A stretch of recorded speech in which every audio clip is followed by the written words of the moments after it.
to Marine Detail Supply Company, setting the standard for the marine detailing industry. We set the standard. Hey, Captain Ken here with Marine Detail Supply Company. I tell you what, I got an exciting video for everyone out there. We have an in-depth sneak peek behind the scenes of a Starke certification course where they actually went through and discussed on how to properly remove orange peel, dry sand and wet sand at gel-coated surface. Sit tight and enjoy this video, and I'll be back at the end to go over some extra steps. So have you guys all used the guide coat before, ever? It's just gonna kind of show you your dips, peaks, valleys, like what's all going crazy in there. And so like as you sand, you'll wear that black down wherever the black still is. You haven't gone far enough. The main thing with sanding is just being as flat as possible. This is gonna be much easier than when you're on the side of a boat that's contoured, you know, and you're kind of trying to roll up with it. That's where an interface pad comes in. So stuff like this is, you really shouldn't need to go down to 400 unless you're dealing with something pretty damn crazy. So what are you using, 800 right now? This is 400 because we're knocking down, like if you guys honestly want to come and just feel this, it would, yeah, maybe not the black one. Yeah. But you feel how gnarly that is. I try to explain it kind of like jewelry to people. You ever seen a gold necklace made? It doesn't look pretty in the beginning. As you go through it, they refine it, refine it, refine it. Next thing you know, that final step of polishing is done. Your gold necklace is shining like it should be. So same concept here. You know, you want to work your way up through stages until you get to that desired finish. Keep it flat. I'm just going to get started. Nice and slow.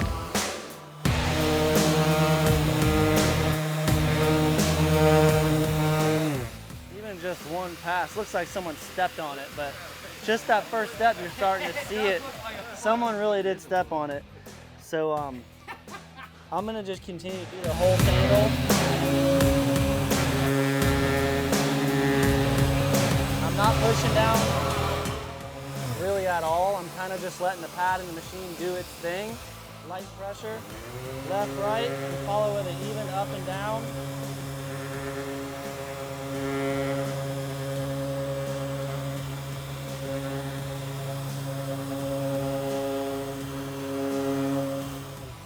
Right? Typically do a 50% like, overlap. yeah, like kind of like cutting the grass.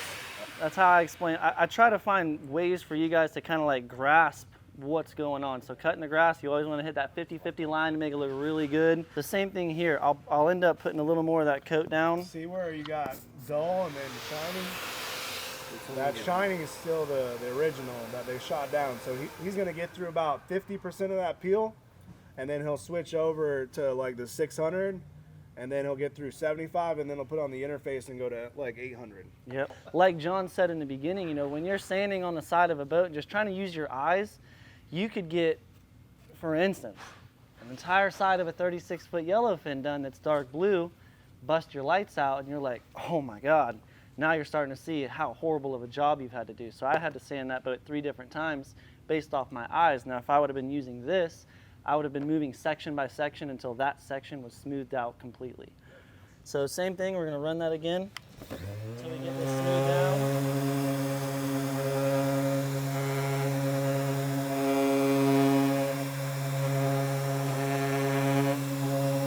Shorten my section so I get a little more in that first one.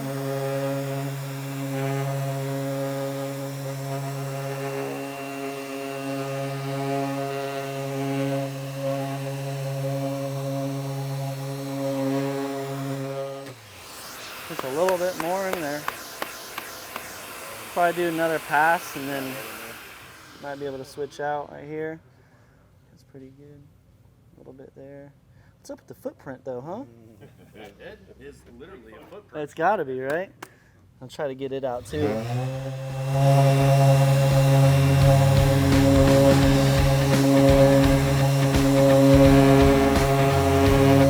Still not pushing down hard at all.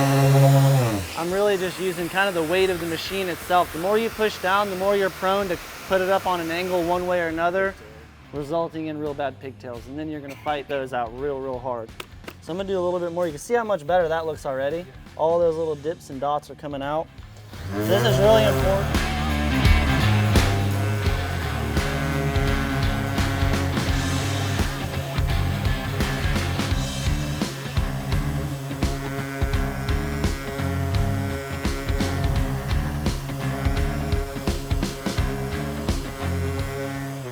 swap. And see, that's something that normally when I'm in my own zone, I'm checking to be sure, because you don't want things like that happening.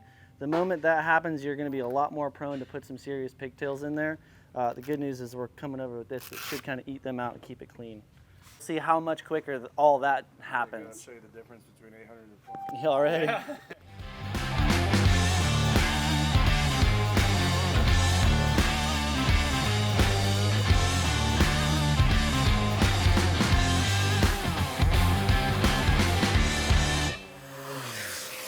Just the one real pass pretty much knocked all that center stuff out, because this is kind of bowed. I can feel it in my hand that this area is kind of standing up and these are dipped down. So one more around all those, I'll probably clean those right up too.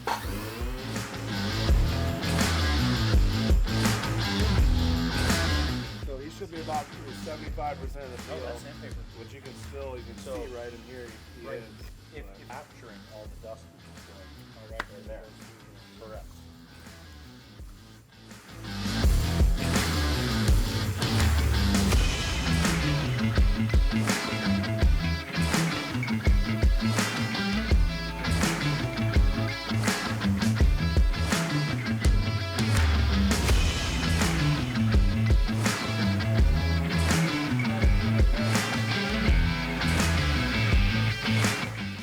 Feel that hump I'm jumping over to. You can probably hear it as I go over that roll, but it's already so much smoother. I'm just going to work those little bits out.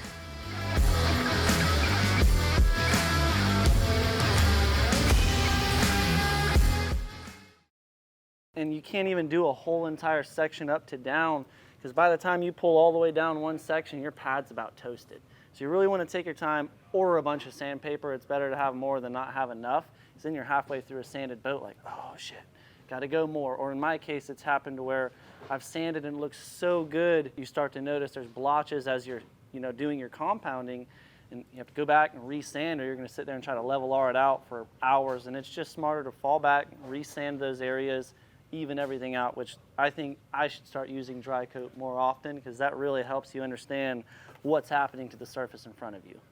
So, interface pad.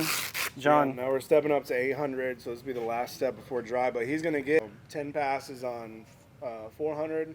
When you go to 600, you need 20. And then you step it up, go to 40. I mean, hopefully you don't need 10 passes with 400, but right, just to keep numbers round. And of course, Interface pad, or that's this is an interface pad, so it's we're still on the ABRANET. I think a lot of that's because of the unit we're using, but ABRANET also really good. The interface pad is what's going to help us keep everything super flawless this time without having that interface pad. As you can see, I'm kind of more tempted. Even before, I was kind of tilting it just a little bit. You guys have any questions so far about the first two passes or steps, anything like that? What speed would that be on like a DA?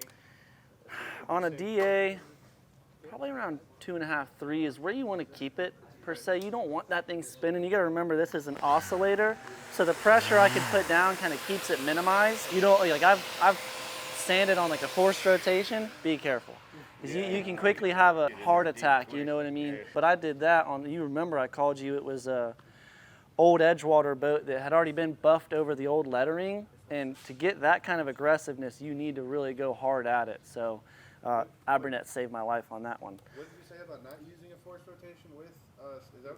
I just don't recommend it. Okay. Yeah. No, that was a learning experience for me, but I needed to really cut through a boat fast.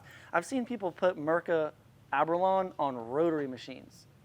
So I wouldn't recommend that, but those are also guys that are just looking for a shine, not so much looking for perfection in a way. When you use it? Sanding, you're gonna leave swirls no matter what. Now pigtails is a totally different thing if that's what you're referring to. Pigtails. Pigtails is gonna be based around a lot of you and what you're doing essentially. Now I'm not the best sander, I'm very experienced in it. I still get pigtails and I still have to learn how to get them back out myself. It's gonna happen sometimes. You can't always get around it, but that's where working with lights is gonna help you see your pigtails as you go. With lights, you're just really looking for a nice evenly cloudiness. You want everything matched up. You'll be able to see those big pigtails in there.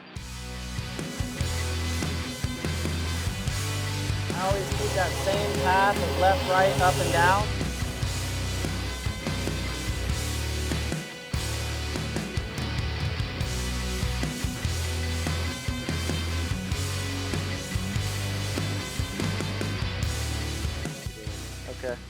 So he'll do like probably another 6 to 8 passes, which basically doubles him up from 400 twice, right? Yep.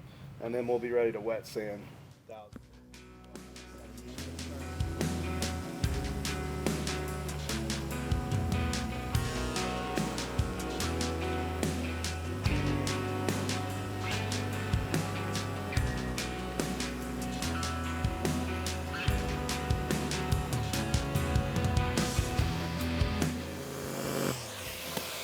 Try to tap it out. You can feel it on your hand starting to act up a little bit. Tap it out, get the dust out of it.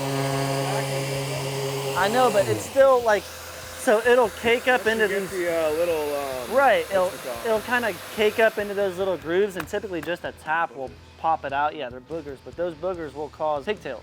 So keep an eye.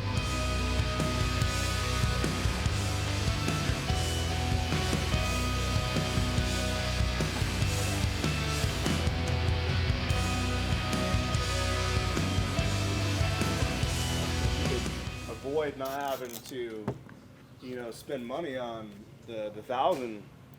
Do That'd it. be a good Yeah. Would that also depend on how much the customer wants to pay? Yes. Not necessarily. It just depends on the technique. If you got a technique to pull 800 versus if you got a technique to pull 1,000, I think we might be able to show you a technique to pull both. That's why I'm showing. That's a good idea too. I like this. It's the same thing, same speed, really lightly.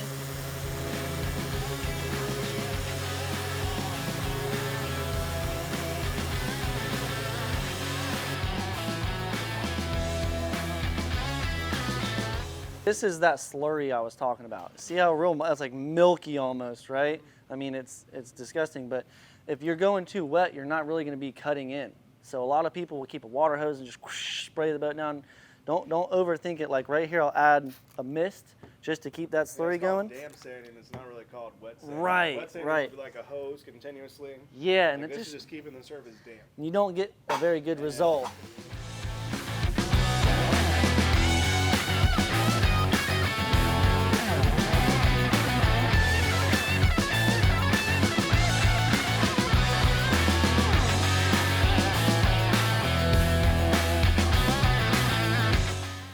Small section, so I'm gonna wet that a little bit more.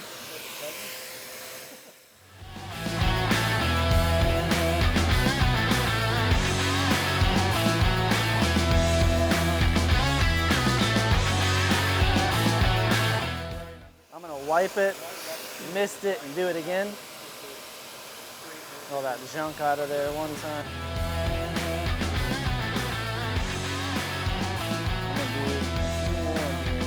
I use so many pads, man. I'm not scared of it, but like you said, it is expensive to go that route.